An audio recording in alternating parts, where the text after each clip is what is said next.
การนำเมืองนาไซทองลงที่ตามสุกยูการผลิตครอบครัวตัวแบบวันที่ 8 พฤษภาคม 2025 ผ่านมาทานสุริวัลย์พรหมมหาไสยเจ้าเมืองนาไซทองนครหลวงจันทร์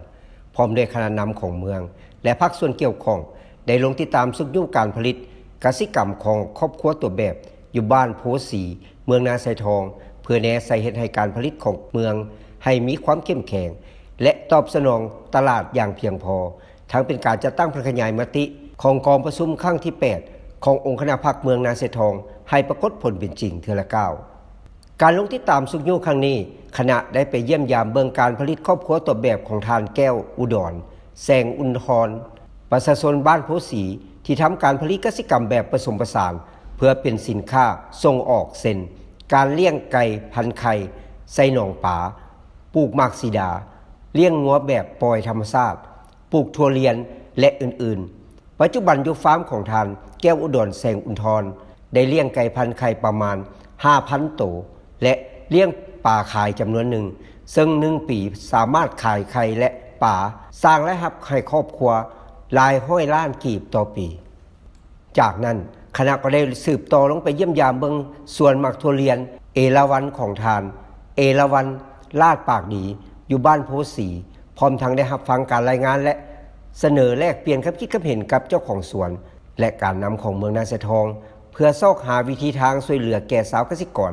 ให้มีความเข้มแข็งหลายขึ้นซึ่งในส่วนแห่งนี้ได้เริ่มปลูกหมักถั่วเลียนแต่ต้นปี 2024 ผ่านมามีต้นถั่วเลียนทั้งหมด750 ต้นโดยนำเข้าจากประเทศไทยในนี้มีพันธุ์หมอนทอง500 ต้นพันธุ์มูซังคีน100 ต้นพันธุ์หนามดำ100 ต้นและพันธุ์กระดุมดำ50 ต้นปัจจุบันมีอายุได้1 ปี2 เดือนและมีการเริ่มเจริญเติบโตขึ้นไปตามลำดับโอกาสนี้ท่านสุริวัลย์พรหมมหาไสยกล่าวว่าเจ้าสบายดีบรรดาท่านมื้อนี้ข้าพเจ้าเมืองนาไซทองพร้อมด้วยคณะโดยปฏิบัติตามมติของกองประชุมใหญ่ครั้งที่ 8 ขององค์คณะพรรคเมืองนาไซทองของพวกเราภายหลังที่สำเร็จกองประชุมใหญ่แล้วพวกเราก็ได้เริ่มต้นพันขยายมติของประชุมดังกล่าวโดยการลง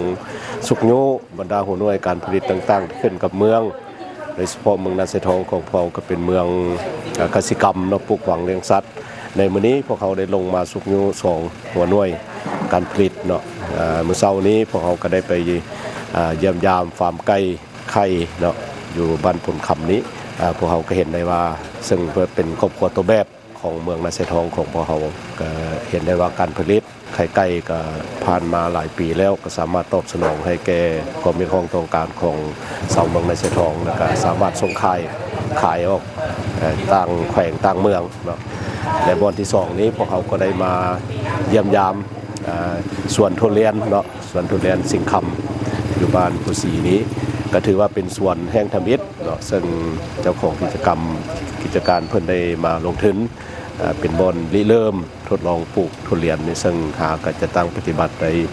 หากระปลูกมาได้ปีปลายน้อยนึงเนาะปีปลาย 2-3 เดือนนี่ก็คิดว่าคันภายหลังที่